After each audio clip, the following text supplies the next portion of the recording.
Bonjour à tous, bienvenue sur cette rencontre organisée par la Handitech.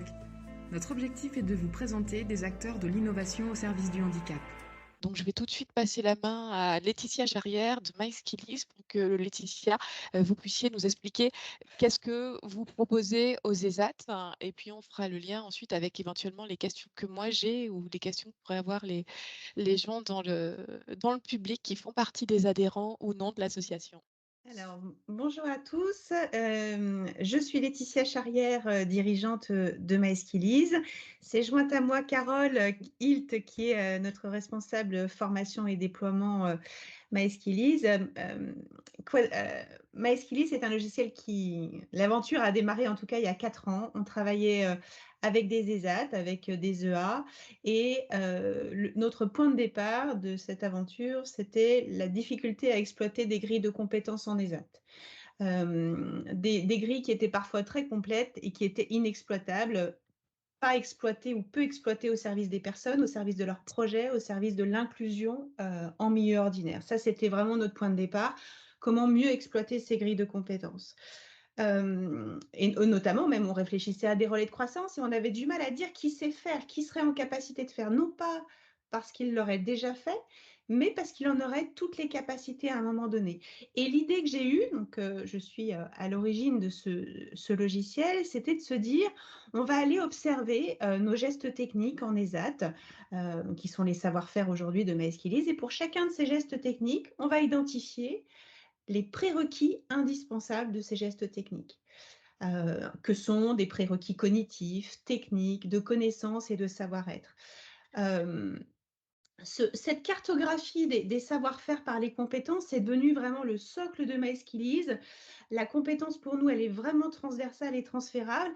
Et vous imaginez du coup que c'est un logiciel qui va aussi ouvrir un petit peu des portes. C'est-à-dire que une personne, on va pouvoir dire qu'un projet est plus ou moins accessible à une personne, non pas parce qu'elle l'aurait déjà fait, mais parce qu'elle en aurait les capacités indispensables à un instant T. Donc, Excusez-moi, juste quand au début vous aviez dit que c'était un besoin que vous aviez repéré vous, c'est aussi un besoin, je suppose, qui venait des personnes elles-mêmes et des directions des ESAT, hein. tout C'était à un fait. constat qui était partagé par tout le monde. C'était un constat qui était partagé pour des raisons parfois un peu diverses, hein. Comment on valorise le profil de quelqu'un pour valoriser son projet, comment on développe ou on identifie des relais de croissance, comment on travaille la reconnaissance des compétences de manière plus générale pour les personnes. Donc, il y avait plusieurs besoins en fait qui venaient se poser et auxquels on a cherché à répondre dans un seul outil. MySkills est devenu un outil au service des personnes, mais au service également de l'établissement et au service des entreprises avec lesquelles l'établissement veut être en relation. C'est un outil, bien sûr, d'évaluation, d'orientation, hein. On va orienter vers un poste plus ou moins accessible ou vers une possibilité d'un projet plus ou moins accessible à la personne. En tout cas, on va pouvoir dire si ce projet est accessible à la personne et à quelles conditions il l'est. Donc, quand je dis orientation, c'est aussi on va pouvoir aider l'accompagnant à bâtir le projet autour de cet objectif qui est le projet de la personne. Comment ce projet va être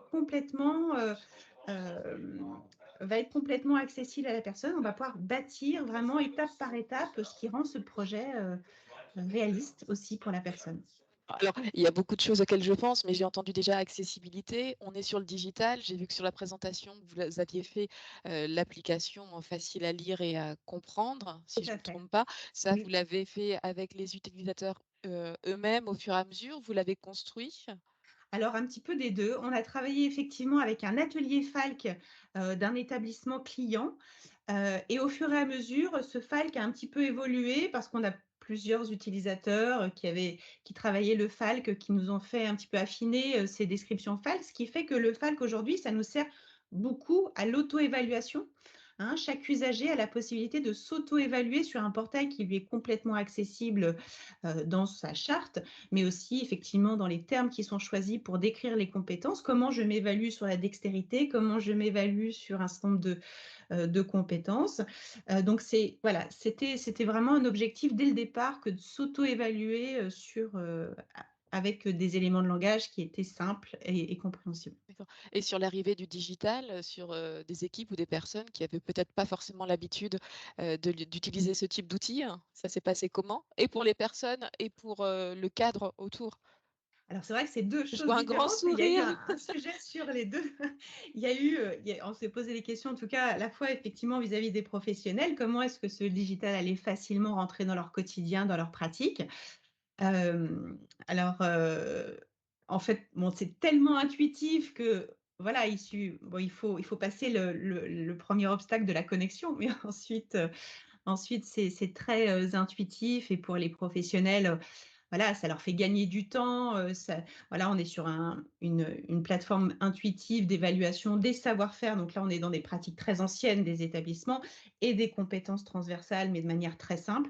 Donc ça fonctionne très bien et les usagers, c'était plus nouveau pour eux parce que l'auto-évaluation, ça, c'est quelque chose qui était plus rare, qu'on connaissait moins en établissement et là, on a 2 possibilités, soit l'usager s'auto-évalue seul parce qu'il a les possibilités de le faire, soit bien sûr il est accompagné par son moniteur référent et de manière accompagnée, c'est vrai que le moniteur ou le coordinateur de parcours, on a les 2 cas, peut, guider, l'usager sur sa propre auto-évaluation en échangeant, en saisissant lui-même ou vraiment en laissant la personne, vraiment, cliquer, sur la tablette toute seule. On a vraiment les 2 cas, mais on était très, agréablement surpris il y a quelques années lors des premières auto-évaluations, c'est très simple et que c'est accessible, à un public avec un handicap mental qui peut être assez lourd parfois et en fait, ça se fait très bien. Alors, bien sûr, on le fait de manière aujourd'hui quasiment bon, beaucoup d'établissements accompagnent, hein, bien sûr, ces auto-évaluations, mais ça se passe vraiment très bien.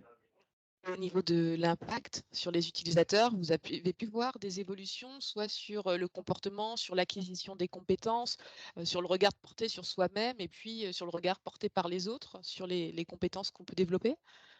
Alors, je pense que alors on aura peut-être l'occasion de le voir, on a un petit témoignage vidéo qui nous montre justement les témoignages d'usagers qui s'auto-évaluent et qui ont cette satisfaction de voir le résultat après coup et puis de se dire: «Bah, moi je pensais pas, voilà, Ouais, je pensais pas être capable ou je pensais pas être capable» c'était et puis ils le disent quelque avec chose de ces mots-là reconnu. en plus, «Je pensais pas» et puis en fait, si, je suis prêt à retourner en milieu ordinaire et puis dans le cadre de la circulaire ESAT où on va faire des allers-retours en milieu ordinaire, ça prend tout son sens.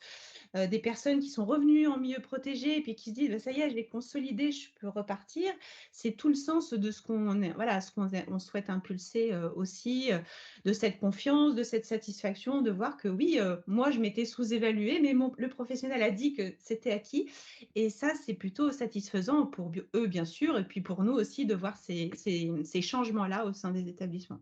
Comme on arrive sur la toute fin, la question que je voulais vous poser, Laetitia, c'est par rapport à votre expérience avec les personnes en situation de handicap, de ce que vous avez vu, est-ce qu'il y a, des conseils que vous donneriez aux entreprises en général sur la façon dont elles intègrent les travailleurs en situation de handicap en milieu ordinaire? Ou sur, des leçons que vous avez pu retirer de cette expérience et qui pour vous, sont aussi de bons conseils pour toutes les entreprises? Heu, la réponse qui me vient, à l'esprit, comme ça quelque part et c'est le sens de My Skillies et dans le prolongement des travaux qu'on fait, c'est aussi d'inviter les entreprises à réfléchir en termes de compétences transversales et transférables. C'est-à-dire, de sortir d'une expérience trop traditionnelle du savoir-faire et de s'autoriser, à, faire confiance aux prérequis, cognitifs, techniques, de connaissances pour, accepter une personne, alors un jeune, un travailleur d'ESAT ou un ouvrier d'EA dans le voilà, mais de peut-être de s'appuyer sur cet indice de sécurité qu'on calcule nous, au regard, des compétences indispensables qui sont appelées.